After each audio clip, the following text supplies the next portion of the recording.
This lecture contrasts poems written nearly 300 years apart but sharing a figural vocabulary.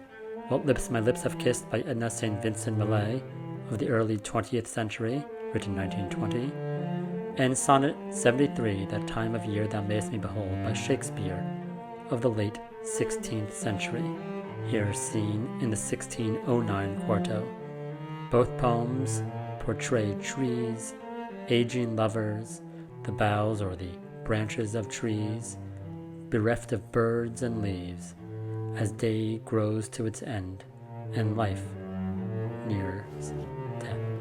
We'll have readings of both texts accompanied by a discussion of the shared metaphors.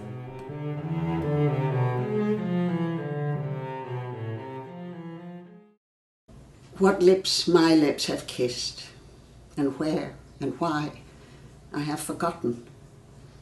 And what arms have lain under my head till morning. But the rain is full of ghosts tonight, that tap and sigh upon the glass and listen for reply. And in my heart there stirs a quiet pain for unremembered lads that not again will turn to me at midnight with a cry. Thus in the winter stands the lonely tree, nor knows what birds have vanished one by one, yet knows its boughs more silent than before. I do not know what loves have come and gone.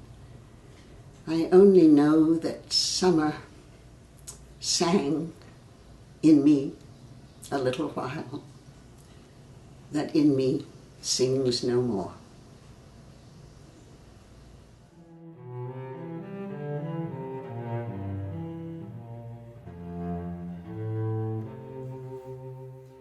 Hello, Ilana. Thank you again for joining us to discuss some poetry.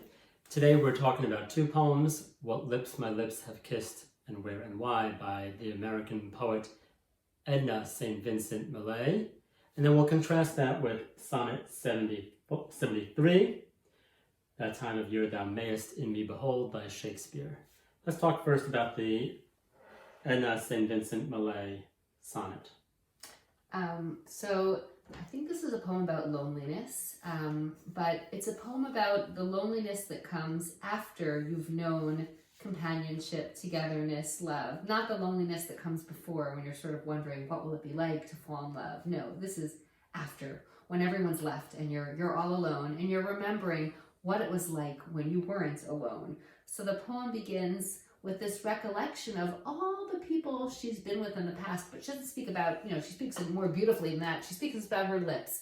What lips my lips have kissed and where and why, right? All those lips that my lips have kissed and the circumstances under which I've kissed them, right? Where all those kisses happened, where, why, I've forgotten all that. I've forgotten all those details. What arms have lain under my head until morning. I forget. Who was that guy I was with then? Who was the guy I was with in that time? I forget them all. But tonight, the rain is full of ghosts tonight, right?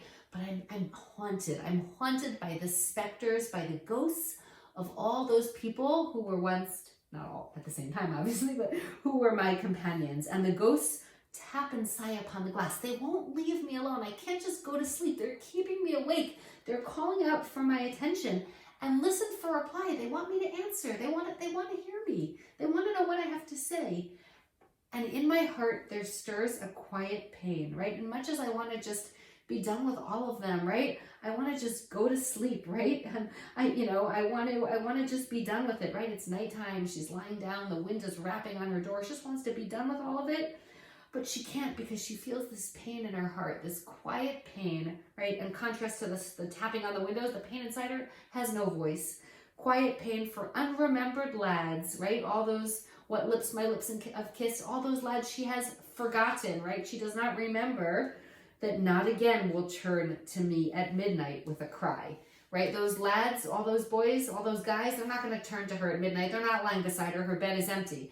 Now, there's something ironic here because she emphasizes that she doesn't remember anything, right? I have forgotten, unremembered, and yet she can't fall asleep because she's so haunted by memory, right? Clearly, she hasn't forgotten, or much as she'd like to think she's forgotten all the details, she hasn't forgotten what it means to have a companion. And then the poem takes a turn right after the first 8 lines. What do we call this? Not a Shakespearean sonnet, but what's the other kind? Petrarchian sonnet, right? We'll get there. Okay. It's a Petrarchian sonnet, so it's 8 and 6, right? The volta, the turn, right? We shift to what's going on for her on the human realm, to what's going on, to an analogy, to a metaphor in the natural realm of what's happening. What is this like? What is it like to lie in bed alone with the rain and the ghosts, these ghosts of your past lovers rapping on your window? You know what it's like? It's like a tree. What kind of tree? I'll tell you, this kind of tree. Thus in the winter stands the lonely tree. It's like a tree in winter. Now, what is a tree like in winter? A tree in winter, right, was once filled with beautiful leaves, and it's been stripped bare by the autumn winds, and now the tree is empty. Like she was once full of lovers, and now she's alone, right? Her life was once full of companionship. Thus in the winter stands the lonely tree, nor knows what birds have vanished one by one. Does the tree know which particular birds alighted on it and then flew away? She doesn't remember her lovers. The tree doesn't remember the birds, yet knows its boughs more silent than before, and yet the tree knows that it's much quieter now than it used to be. And now we know about the poet, right? The speaker in the first half. She feels that quiet pain, right? I cannot say what loves have come and gone. I don't know who those lovers were who once filled my life with their presence. I only know that summer sang in me a little while, that in me sings no more, right? What do I know? I know that once I was full of summer. I was summer. The birds sang in me, and now there's only silence. So I think this is really, if we speak of, Blake's poems of innocence and poems of experience. Did you do that in this? Okay, right. This is really a poem of experience. This is a poem that comes after having lived through a lot in life, having lived through many seasons of life, and knowing what that feeling of emptiness, the emptiness that comes after fullness feels like. It's not an emptiness of innocence, of hope, of anticipation of what may come. It's an emptiness of grieving, of mourning for what was and what has left. And there's not even any daring of hoping that they may come back, right? There's no, but perhaps summer will come again. The year is after all cyclical. No. This is just a poem of the sadness of that very moment of loss and of recollection. So Edna St. Vincent Millay really is a classic poet of heartbreak, of what it is to lose, what it is to grieve. Let's talk for just another minute or two about how St. Vincent Millay puts this poem together. The opening line, what lips my lips have kissed, and where and why, with its lilting meter, something we will talk about in due time. It reduces the lovers, her previous lovers, to lips. She speaks metonymically. She reduces those lovers to just their lips, their touch with her. Yeah. And it also figuratively, that metonymic reduction of the lovers to their lips parallels, or it reflects what she claims to have done. She says, I have forgotten what lips my lips. All that's left are the lips, right? I have forgotten. Yeah. Just as the tree no longer knows what birds have touched. But then, of course, she reveals that she knows all too well. This is a poet who, in her sonnets, performs a kind of denial and then undoes it. She remembers very well what it is to have lost, does she not? Let's speak a minute more about the metaphorical analogy, the comparison of herself to a tree, which is a very stark and very sad image. We'll, in a minute, compare it to Shakespeare's use of the same image. What do you make of that acknowledgement that she knows what she has lost, despite earlier having said, I have forgotten, similar to what she does in another poem, of course, where she says, don't speak to me of him, and then she discovers him everywhere. Mm-hmm. What do you make of that, thus stands, it almost is like a very archaic, thus stands the tree. Right, it's not clear. Is she identifying with the tree? Is the tree... I think that seems clear she is. Yeah, she's identifying with the tree. The tree is an image for her. I guess what I'm asking is the starting point her or the tree? It sounds like in the poem, the starting point is her. And she understands, right? She can explain what she feels like by reference to a tree, I suppose we could say, right? She appeals to the tree to explain what it feels like to be her. And of course, the analogy of the human being to the tree, right, dates at least back as the Bible, right?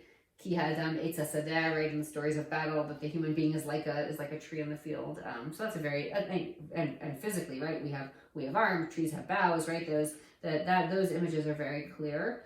But yes, there's this notion that, right, a tree, it's the same tree. The tree was once alive with the birds in it, the birds singing, and now she can still sing if she wants to, but she's not singing anymore. She's empty. She's you call her like an empty nester, but that's not the right image. But but all her nests are empty, right? She has nothing left. Everything has fled from her, and she remembers what it was like, what it was otherwise, but sadly that's not her reality right now. There's that strange, it's a strange turn. You spoke of it as a volta, a term that we will cover also as our course progresses in the structure of this poem. But it begins with the metonymy, the lips, the arms, my heart. Oh, Summer also. Summer sings in her, right? Mm-hmm. Summer doesn't sing, the birds sing, but all the birds become Summer. Yeah. And then there's that turn to, but the ghosts. The rain is full of ghosts tonight, which itself is a kind of metaphor that her memories haunt her the way that ghosts might haunt anyone. I always think of the first scene in Wuthering Heights with the rapping on the windows. Yeah, it always reminds me of that, this first stanza. Mm-hmm. Yeah. And I'm just struck why she thus in the winter stands that tree. Maybe it is a reference back to Shakespeare. I think it's thus as in so too, right? Mm-hmm. Right? So too. Yeah, she's drawing a simile. Yeah. And I wonder what it is. There's so much pathos, so much feeling, emotion, pathos in the first half of that poem, those opening 8 lines. Thus, that's how I am in winter. Also, maybe it's hard for her to say. It would be hard for her to admit that she's lonely. She doesn't want to say explicitly that she's lonely, so she doesn't say, I'm lonely. Never in the first stanza does she say lonely, right? She claims she's not. I don't remember that. Right, I don't remember that. I'm not lonely. But what she can't say about herself, she can say about the tree. So maybe sometimes poets turn to metaphor as a way of being able to say, sort of like the way a little kid who wants to say, like, oh, Daddy, please don't go to work, might say, but my dolly really doesn't want you to go, Daddy. My dolly wants you to stay, right? It's not the dolly, it's the girl. But in the same, the girl doesn't want to admit that she misses her parent. Mm-hmm. In the same way, right, what she can't say about herself, she's denying her own loneliness, but she says it, through the tree, through the metaphor. So in this most intimate form, the lyric form, the voice just speaking as if to oneself, that we get to read, that diary addressed to others, as Billy Collins says, the metaphor gives us another window into the soul. It's a further element of that intimacy that poets allow us. Let's hear the Sonnet 73, That Time of Year Thou Mayst Me Behold, and then we'll try to bring these 2 poems together. Sonnet 73. I think I have been reading this sonnet and working on it with people like John Barton for decades. So it's kind of internal, but who knows? It's about twilight and we're approaching it here. That time of year thou mayest in me behold, when yellow leaves, or none, or few, do hang upon those boughs which shake against the cold. Bare ruined choirs, where late the sweet birds sang. In me thou seest the twilight of such day as after sunset fadeth in the west, which by and by black night doth take away, death's second self, that seals up all in rest. In me thou seest the glowing of such fire that on the ashes of his youth doth lie, as the deathbed wherein it must expire, consumed with that which it was nourished by. This thou perceivest, which makes thy love more strong, to love that well, which thou must leave ere long. Good night.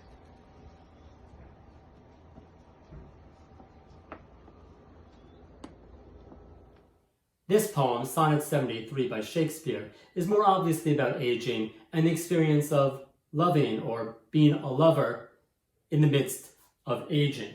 So, Alana, this poem treads some similar ground, and you and I both are of the mind that St. Vincent Millay might even be referring to this poem.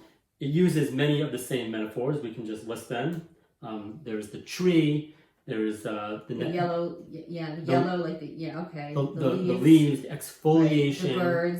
The the birds as former love that has been lost. The end of day. Here's the sunset. There it was. The night, right? Tonight, right? Right, and also there's the time of year. Winter, thus stands in winter the lone tree in St. Vincent Millay. Here it's the end of the day, so cycles of time being a kind of metaphor for the cycle of life, the end of life. The tree here is just as specific as the tree in St. Vincent Millay's sonnet. And it also starts with referencing something. What lips my lips have kissed. You know those lips. That time of year, right? There's a similar gesture in being of referring to something, one of many, right? One of many times something that was once familiar, right?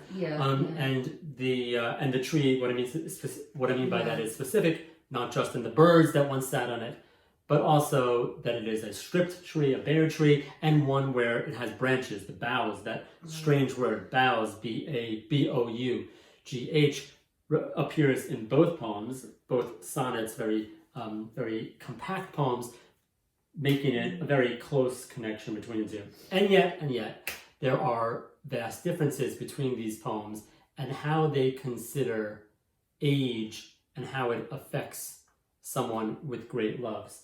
Let's talk a little bit about this poem and about how it both uses and then where it departs from the St. Vincent Millay poem.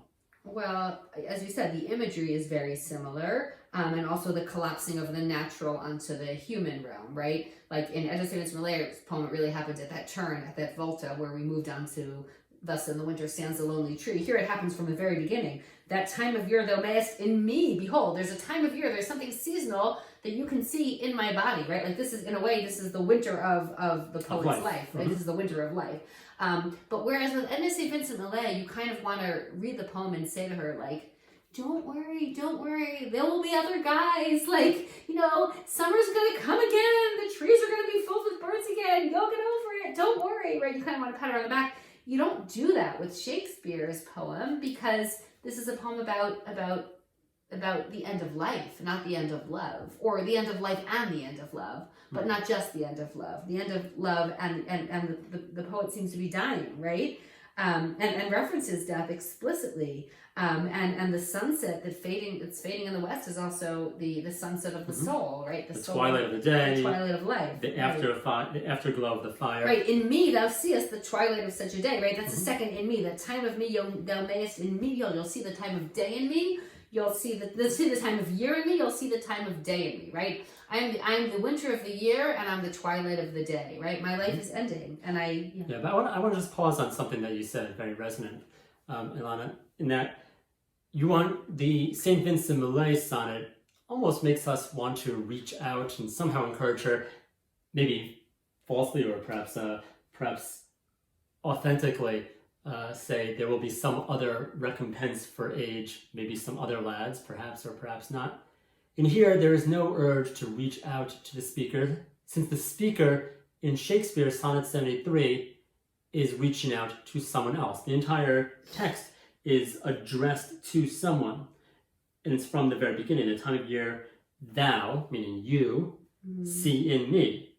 In me, you seest the twilight of such day. In me, thou seest 3 times in each of these first. And only in the end you realize who the thou is, who that second person is. It's the lover, I'm assuming, right? Because she says to her lover, he or the poet says in the end, right? The speaker, in me, thou seest the glowing of such fire. You see that dying fire in me.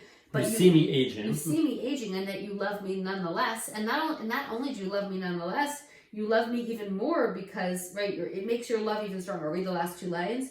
This thou perceivest, which makes thy love more strong. It makes your love even stronger. What? To love that well which thou must leave ere long. You know that you're going to have to leave me. Really, I'm going to leave you, right? I'm going to die, right? But when I die, you're going to leave me, right? We're going to part from each other. And you love something more knowing that it's not going to be forever. We all love more the things that we know are transient in life, right? we love things because they won't. How much more beautiful is a real flower than a cloth flower? A cloth flower will be around forever, but it will never have the beauty of that exquisite petals, of a rose that are going to fade. And so the ephemerality, this transient or passing nature of existence, and makes of it all love. the more precious. Makes it all the more precious. If we were to live forever, life would have a lot less meaning and a lot less poignancy. For Shakespeare, for St. Vincent Millay, the transience, the ephemerality, the memory of love makes it pain. It's just pain. There's no relief, right? This poem, even though it's about death, ironically, it ends with a silver lining, right? Even though the loss is more finite, permanent, right? Even though loss is more permanent here, there's the silver lining because since we know we're going to lose, we hold on to life all the more fiercely. And he appreciates, and we appreciate it all the one who fiercely. to love me more, to love me more fiercely, to love me more strong, to love that well which thou must leave ere long, ere just before, that you will have to leave before long. And so even though I said that the Millay poem, even though I said the Millay poem was a poem of experience and not of innocence, it does, when you contrast it with a Shakespeare poem, it has an innocence to it. Because, like I said, you sort of like a more experienced, a more seasoned reader would say to Edna St. Vincent Millay, or a more seasoned lover would say, but this is not the end of love, right? So long as life goes on, love will go on. You will have other lovers. And there's no saying that here. And in a way, this is a poem of even greater experience and even a more somber poem. And that's also rooted in the way that the metaphor, the figural language is used in this Shakespeare sonnet as opposed to St. Vincent Millay. The St. Vincent Millay concludes on a note of despondency, of total despair, of depression, complete heartbreak. And in Sonnet 73, Shakespeare deploys certain hints in those same metaphorical notes of the tree, which yellow leaves, or none, or few, so it's either towards the end or getting to the end, or few, do hang upon those boughs which shake against the cold. What are those boughs, those branches doing in the cold as the chill? They're resisting. They're affirming life, right? They're saying, one response to the cold is just to curl up and shrivel away. But these boughs are saying, we're still here. We're alive. Wonderful. So they're still shaking. There's vitality. Yeah. There's still some vitality. Exactly. That's the word I would use. That second self that seals up and tests. It is aware of approaching death. It doesn't deny. It doesn't say, I've forgotten about this. In me thou seest the glowing of such fire, that it might be mere embers, right? That on the ashes of his youth doth lie. The former, the youthful self, the young lover, has been consumed, has burned up. But those ashes remain. Yeah. There is the afterglow of youth still also, within. The choirs, I think, are important. The choir is the part in the church where the singers stand, right? Is that right? Right, the part in the church where the singers stand.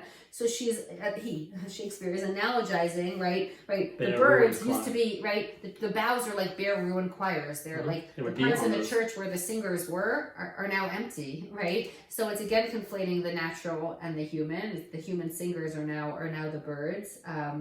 But there's also maybe I'm wondering if that use of choirs is intended to sort of add a religious dimension. So what are those? I certainly agree with you.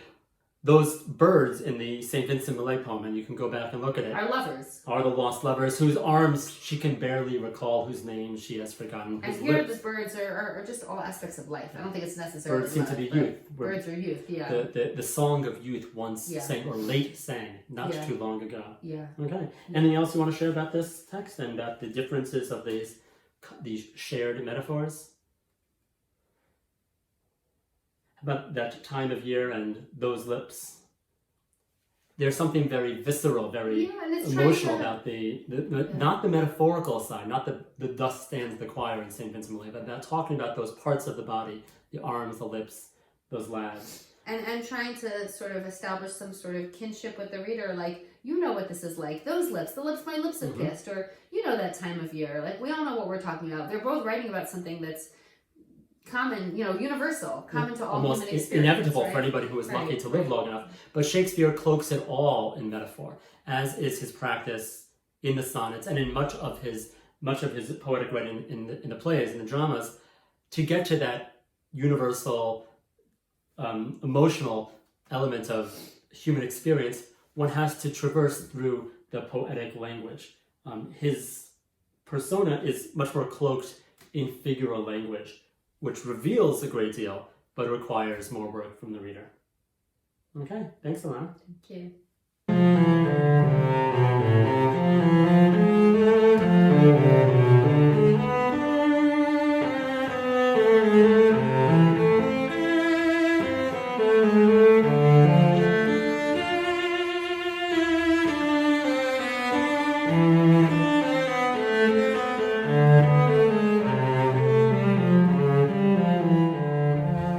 In these two startling texts, we encounter poems that address a shared terrain of aging, of loss, and of love. But I misspoke earlier when I said that they are about the same time of year, for it is autumn, when few or yellowing leaves do hang, that Shakespeare sets his poem. And that subtle difference between the near end of the year and the winter, the final conclusion to the annual cycle, that makes all the difference. That tree still shaking, still harnessing its inner vitality. The address to someone, the address to a lover who still sees value and feels affection for the speaker, makes Shakespeare's the speaker of the sonnet, a very different sort of personality than the despondent speaker in Edna St. Vincent Millay's sonnet. Someone who is at the end of love, in the winter of her life, feeling no possibility of continued connection. It is not necessarily the end of life, but really the end of love that she mourns. Whereas for Shakespeare, love continues, even if life will not for much longer. We can see in these works how a shared vocabulary of metaphor, a common figural language, can lead to very different outcomes, to completely different uses of the same imagery. It's my suspicion that Millay is referring directly to this Shakespeare sonnet and creating her own use, her own version, her own reading of what it is to move through life with constant love, with loss, and with language. And in the second part of this lecture, in a different video, we'll consider sonnets 18 and 130 as further commentaries on Shakespeare's metaphorical poetry, the use of metaphor and figural language as building blocks of the poetic code.